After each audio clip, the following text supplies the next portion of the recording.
लोग आज मनोज यादव काका जी, रामजी लाल सुमन ने जो राज्यसभा में कहा वो गलत कहा या सही कहा?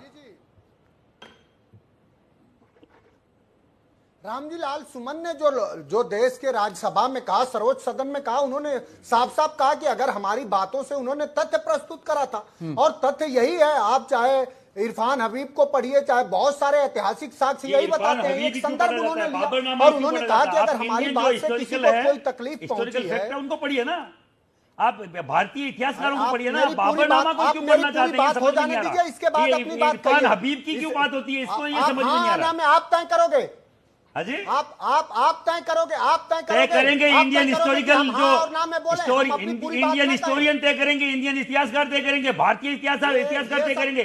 पाकिस्तान का इतिहासकार तय नहीं करेगा भारत में क्या होगा, अफगानिस्तान का इतिहासकार तय नहीं करेगा भारत में क्या होगा। भारत में वो तय करेगा जो भारत के लिए होगा। हिंसात्मक प्रदर्शन को आंदोलन बता रहे हो, जब होता है जब आप संरक्षण नहीं तो आपके नेता टुच्चई पे उतरते तो हिंसात्मक प्रदर्शन होंगे, क्यों नहीं होंगे? जवाब दे देते। कह रहे थे ना समाजवादी के आना आगरा में, हम लोग मिलेंगे, क्यों नहीं मिले? आज सफाई क्यों नहीं मिले आगरा, मुझे बताओ ना। चैलेंज करे थे ना आप, बोल रहे थे पुलिस को आप साइड में कर दीजिए, हमें अगर आप वो नहीं दे सकते सुरक्षा तो पुलिस साइड में कर दीजिए। चलो पुलिस को साइड में करो। आज हम लोग आगरा में कर लो दो बात कि करणी सेना के लोग न देश का संविधान मानते हैं न कानून। हम तो संविधान से चल रहे हैं, ये सप्पाई अपने उससे बाहर निकल रहे हैं। लाठी डंडा लेकर के, अगर लाठी डंडा आप लोग बता रहे हैं कि आप लोग आप पत्थर इकट्ठा कर रहे हैं छतों पे, वो किसको पूछ के कर रहे हैं? ये पत्थर ईंटें इकट्ठा करके आप लोग क्या चाह रहे हैं? क्या होगा? अरे आपके बोलने से थोड़ी होता है। उत्तर प्रदेश को अराजकता का पूरा क्षत्रिय समाज भारत का, पूरा क्षत्रिय समाज भारत का संविधान के इज्जत करता है, संविधान के साथ चलता है और संविधान के हिसाब से चलता है। अगर हम लोग संविधान से नहीं चले होते तो आज अगर हम लाखों की संख्या में आगरा आए थे, अभी अगर उधर मुंह करके चल देते तो आपकी एक ईंट उठा के ले जाते हम लोग। आपके बोलने से क्या होता? नहीं है कि एक दलित के घर पर अरे दलित सपा में तो कोई दलित और स्वर्ण होता नहीं है भैया। अरे भैया मेरे, सपा में तो कोई दलित और स्वर्ण नहीं होता है। अरे पहली बार दलित और स्वर्ण कहाँ से लाए हो? 95 में क्या हुआ था? यही सपाइयों ने क्या किया? अरे मायावती जी के साथ सबसे बड़ी दलितों की महिला है, उनके साथ 95 में क्या किया सपाइयों ने? पूरे देश को बताइए। घर की मैं समझ लूंगा। अरे आप मुझे बताइए ना 95 में आप लोग। चलिए सर, वो कह रहे हैं उनके घर के, वो समझ लेंगे। मैं आ रहा हूँ आपकी बात। शोलम त्रिपाठी जी, चलो ठीक है सर। आप क्या कह रहे हो? ओके सर, आप क्या कह रहे हो? ये कोई अरे मेरी बात तो पूरी हो। हाँ, क्या आप इस देश में बात पूरी कर लीजिए। बिल्कुल बात पूरी कर लीजिए सर। कि क्या उत्तर प्रदेश में अब हथियार लेकर, मैं अब उत्तर प्रदेश में हथियार लेकर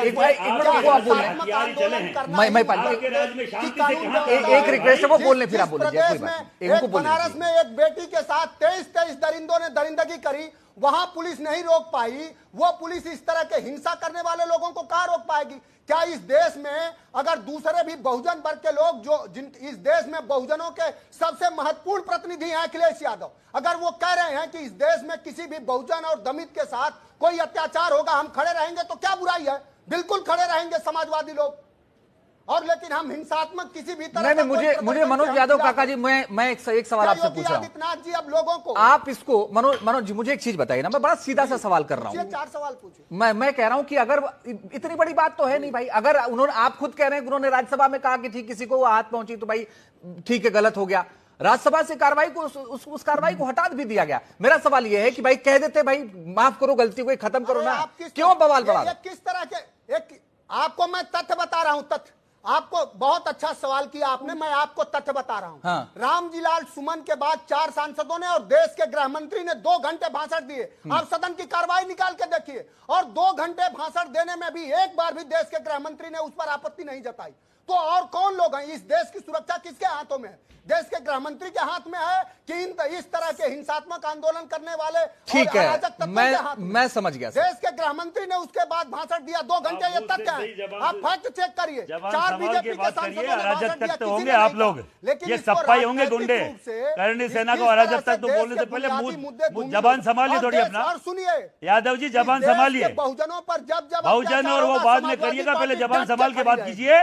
आपके सामने कौन बैठे आपको मालूम होना चाहिए। उस देश का वो क्षत्रिय बैठा हुआ है जो हमारी जिम्मेदारी समझता है। पूरे देश की जिम्मेदारी क्या क्या है हम सब समझते हैं। सुधार के बात करो, जैसे बात करोगे वैसे बात करूंगा। नहीं, मैं बहुत अच्छे से बात कर रहा हूं यादव जी। ये जबरदस्ती की बात मत कीजिए, बहुत अच्छे से बात कर रहा हूँ, बहुत तमीज और तरीके से बात कर रहा हूँ। ये जो गलत शब्द आप यूज कर रहे हैं, ये कतई बर्दाश्त नहीं होगा। जवाब आपको मिलेगा और क्या? कौन सा क्या बोल दिया आपको ऐसा जो जवाब मिलेगा? ये भी बर्दाश्त नहीं होगा कि इस देश में बहुजनों पर आप हमला करेंगे। बहुजन तो होते नहीं है ना आपके सपा में। बहुजन दलित और स्वर्ण कहां से आ गया सपा में यार? आपके पास तो शब्द ही नहीं है। आप तो खुद सपा वाले लोग हम परिवार का हिस्सा मानते हैं, समाजवाद का हिस्सा मानते हैं। Okay sir, okay.